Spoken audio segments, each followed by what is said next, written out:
Pada dasarnya, ajaran tasawuf merupakan bimbingan jiwa agar menjadi suci, selalu tertambat pada Allah, dan tasawuf menjauhkan dari pengaruh-pengaruh selain Allah.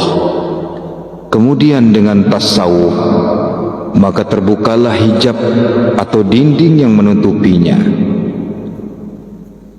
Ikatan keimanan dalam tasawuf yang meliputi maqam taubat, yaitu meninggalkan dan tidak mengulangi lagi perbuatan dosa yang pernah dilakukan demi menjunjung ajaran Allah dan menyingkiri murkanya.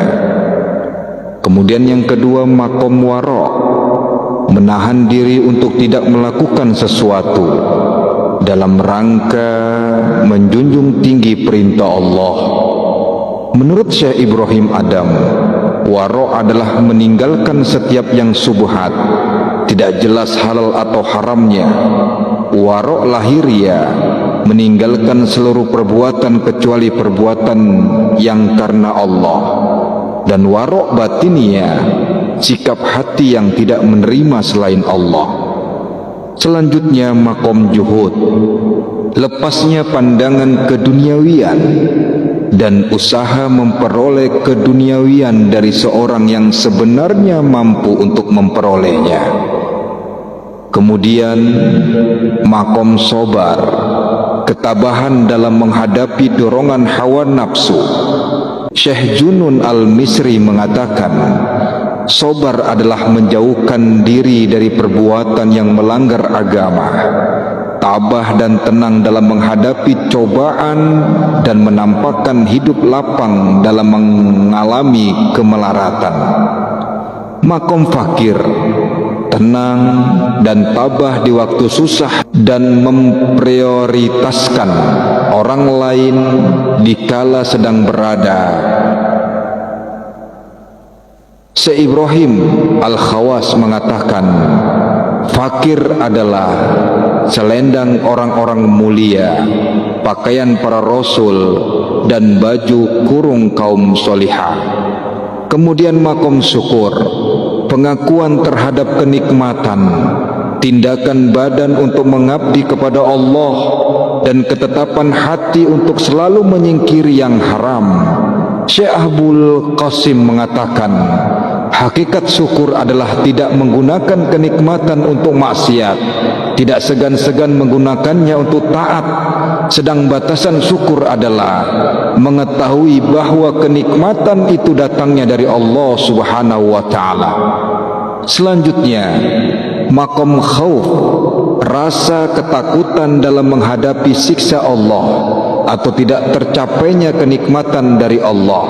Syekh Abdul Hasan Al-Nuri berpendapat orang yang khauf adalah yang lari dalam ketakutan dari Allah untuk menuju kepada Allah.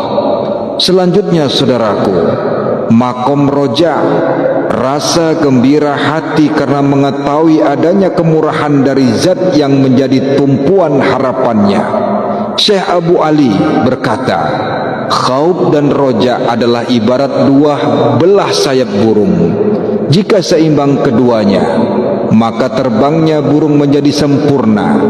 Jika kurang salah satunya, maka terbangnya tidak sempurna. Dan jika hilang keduanya, maka burung jatuh dan menemui kematiannya.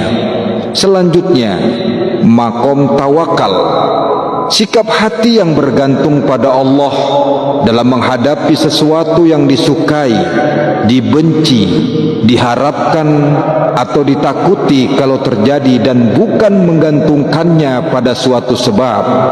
Sebab satu-satunya adalah Allah atau Al-Muhasibi. Syekh Sahal berpendapat, jenjang pertama kali dalam tawakal adalah hendaknya hamba di hadapan Allah bersikap sebagaimana mayat di hadapan orang yang merawatnya, di balik kesana kemari diam saja. Kemudian yang terakhir, maqam ridho, rasa puas hati dalam menerima nasib yang pahit, Ini yang sebagaimana dikatakan oleh Abul Hasan Al-Nuri. Rabi'ah Al-Adawiyah menjelaskan, sewaktu ditanya bagaimana seorang hamba bisa dikatakan ridha, jawabnya, apabila ia senang dalam menghadapi musibah sebagaimana ia senang dalam menerima nikmat. Syekh Yahya bin Mu'arif ketika ditanya kapan seorang mencapai makom ridha, beliau menjawab, jika diberi mau menerima, jika ditolak ia rela, jika ditinggalkan ia tetap mengabdi, dan jika diajak ia menuruti. Saudara-saudaraku yang Allah muliakan, secara teori tingkatan diawali dari nomor pertama berurutan sampai nomor ke-10 tentang makom tadi.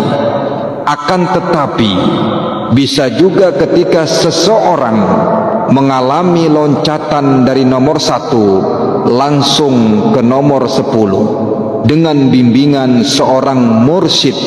Sekali lagi kami menyampaikan, dengan bimbingan seorang mursyid dan atas kehendak Allah Subhanahu wa taala, dalam tasawuf semua bisa terjadi. Wallahu a'lam bishawab.